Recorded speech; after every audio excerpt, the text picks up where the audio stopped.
Welcome back to The Price of Business. Your host today, Bill Knapik, sitting in for Kevin Price. And now we have a great guest, Mr. John Kremer. He is the president of Open Horizons. John, thank you and welcome to the show.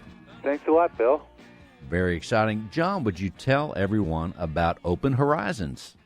Well, we help people market their books, sell them, and become bestsellers.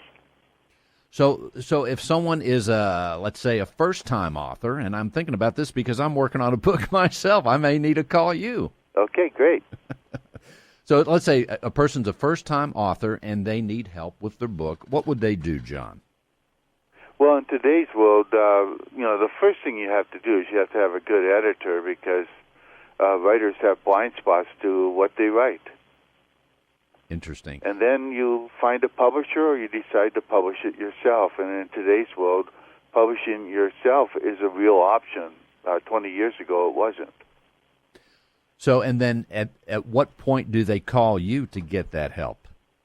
Actually, I like to talk to the author as soon as possible because I think marketing begins when you have the idea for the book, even before you start writing, because you need to know who you're writing for and why you're writing for them so that you can create a great book.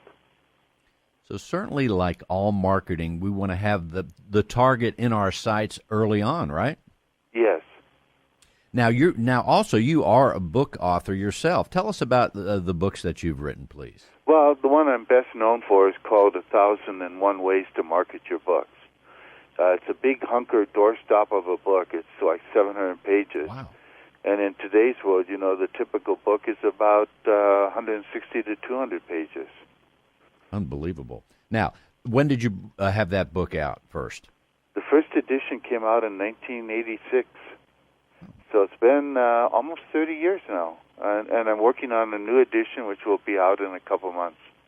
That's fascinating. And now, I like the title of that, John, 101 Ways. There was that extra way, or 1,001 Ways. There was that extra way that you added on to it, huh? I did, but I didn't actually count. So there might be 1,022, but it's a lot of ways. And, of course, I try to point people to the ones that are the most important ways to market your books. And there's about 6 or 7 of those. Interesting. Well, would you share at least a few of those 6 or 7 of the most important ways? I mean, I think that would be very interesting. One of the key things is, in today's world, most authors, they need to get out there and speak, both live and also via the Internet.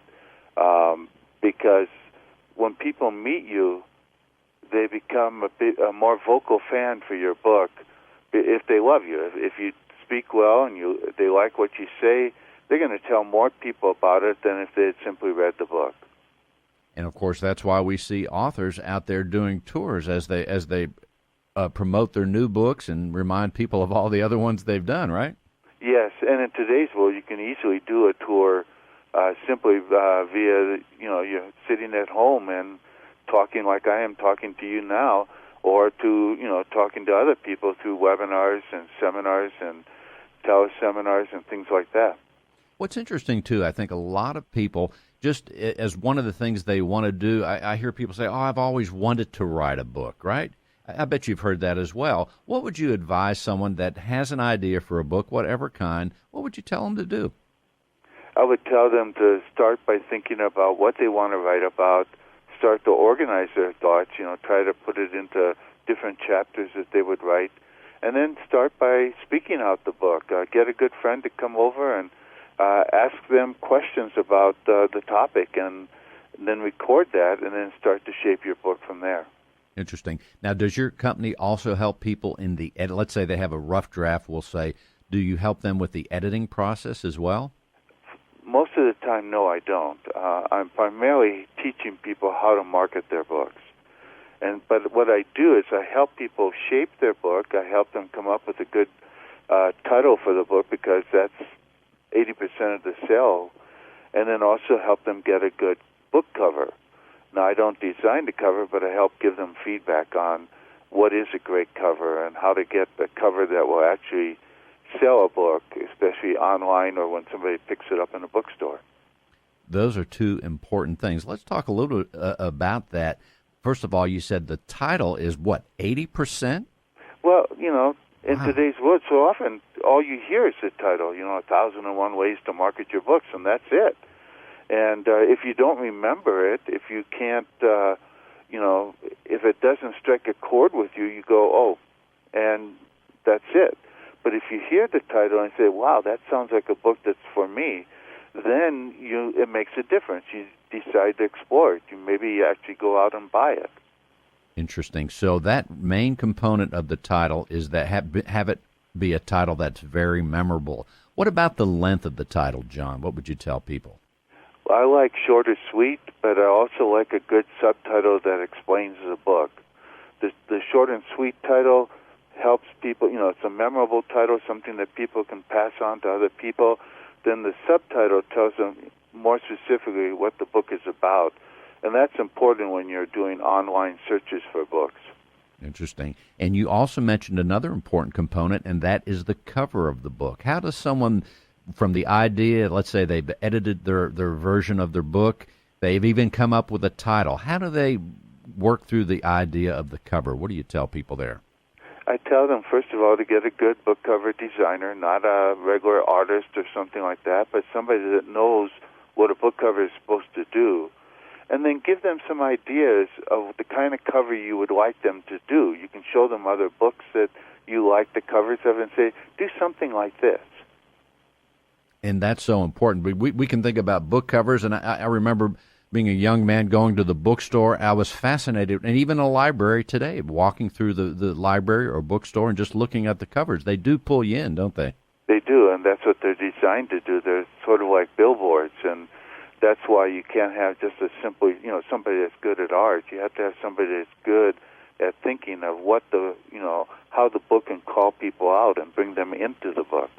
In fact, it sounds like both when we talk just those two things about the title and the cover, there's so much psychology that's involved in the marketing of the book, right? Yes, there is. And the key thing is that you have to target the audience you want to reach and find ways to reach them that they normally consume, like a radio show, a TV show, a magazine article, a website, anything like that. Fascinating. John, would you tell people your website so they can learn more about your company? Yes, it's bookmarketingbestsellers.com. Bookmarketingbestsellers.com. And John, what else should we know?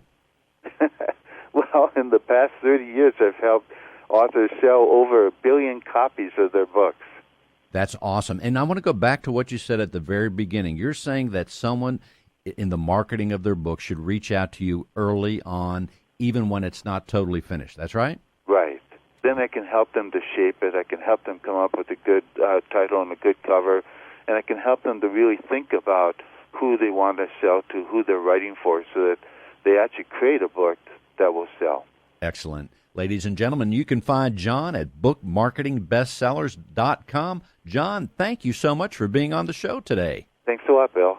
Very nice. You're listening to The Price of Business. We're going to take a short break and come back. Look how much we're learning today. Stay tuned. We're coming back with even more.